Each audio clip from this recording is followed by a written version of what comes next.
When our best fur friends leave our world, many of us are left wanting one last scritch, one last hug, one last walk together.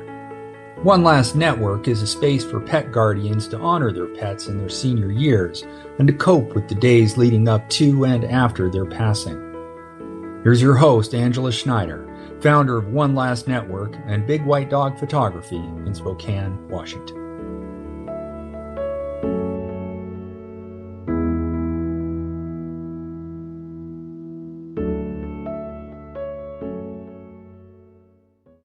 This is your permission to cry. This is your permission to let a single tear trickle down your cheek as you're standing on the light rail into work. This is your permission to go into a full-on ugly ball, the whole 9 yards of eating your snot wherever you are, whenever you are. When you're hit with a moment of grief after your best fur friend has died, this is your permission to cry. You've said goodbye to your companion animal, the cat, dog, or horse, or whichever animal suits your fancy. They were your best friend for years, a decade, or decades.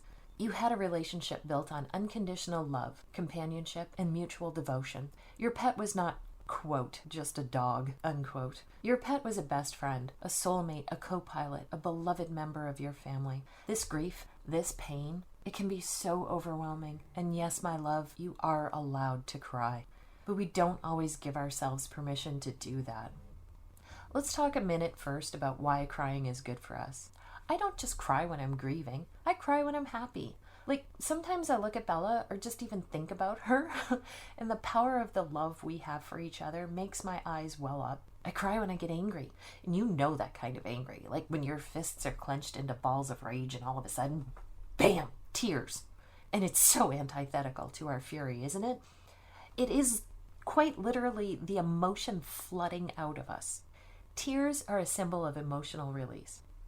I come from a family where tears meant being told, stop crying or I'll give you something to cry about. I come from a family where crying was meant to be done in private, quietly, out of the view of everyone. I come from a family where crying was a sign of weakness, and no one should see a McIsaac as weak. I know a lot of you out there have had similar experiences, and maybe we're still embarrassed or ashamed to cry. Far from being a sign of weakness, crying is a vital mechanism for maintaining emotional balance and well-being. From the day we were born, our crying is a way for us to communicate discomfort, pain, or distress. We cried to signal hunger, fatigue, and poopy diapers. As we grow older, the reasons we cry become more complex. Bad grades, broken bones, heartbreak, loss, and death. And with all that pain, all that hurt, crying allows our bodies to release stress hormones and toxins. Yeah, it's our own natural detox center. Tears even contain hormones, prolactin and adrenocorticotropic. Now I said that wrong. Adrenocorticotropic. And those hormones are associated with stress reduction and mood regulation. Shedding tears helps us shed stress and relax. It also triggers the release of endorphins, our body's natural painkillers. Endorphins are little feel-good buggers that help to alleviate physical and emotional pain, bringing us closer to our center and a space of comfort. In other words, it helps us cope with difficult emotions and the shit things that happen in life. And it doesn't just help us cope with those emotions, it also allows us to process them. Stop for a hot minute and wonder where those tears come from. Why are we crying? What the hell is going on? Take some time to reflect on the moment and gain some insight into what is causing our pain. Maybe gradually learning how to confront that pain and release it. And even with all that knowledge, we might still feel silly or ashamed when we get caught crying.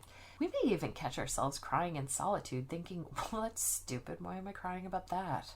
The world around us, not just my world and the McIsaac family, values emotional restraint, pulling up your bootstraps, and keeping your damn feelings to yourself.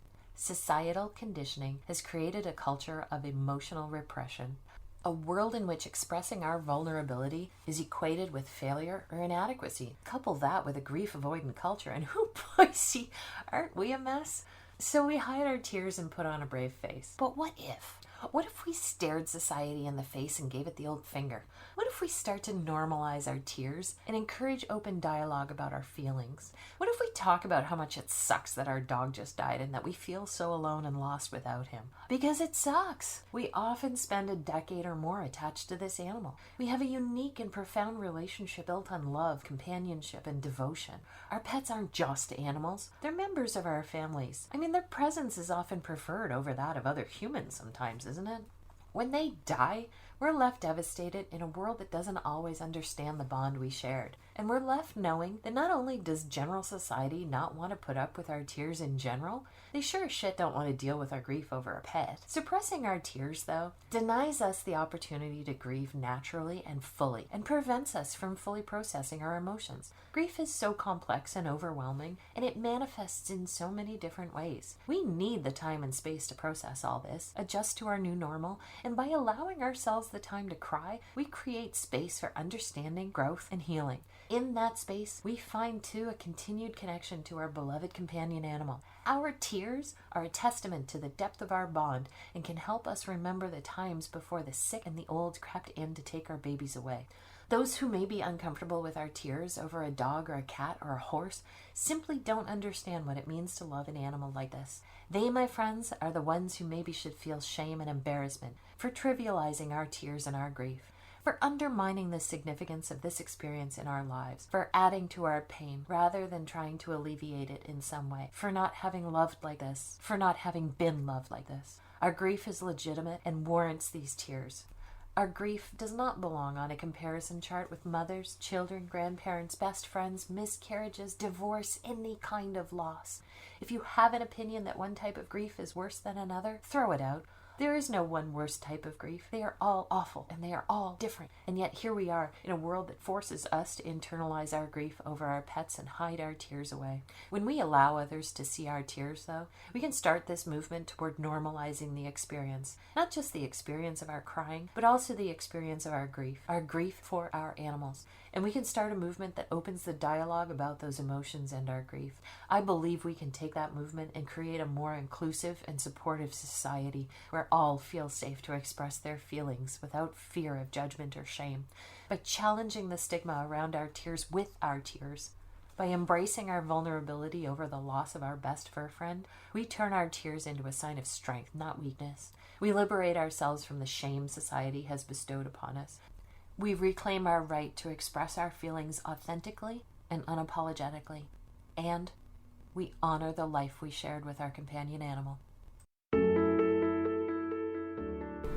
I'm Angela Schneider, owner of Big White Dog Photography in Spokane, Washington, and your host at One Last Network, signing off to go get some Bella snuggles.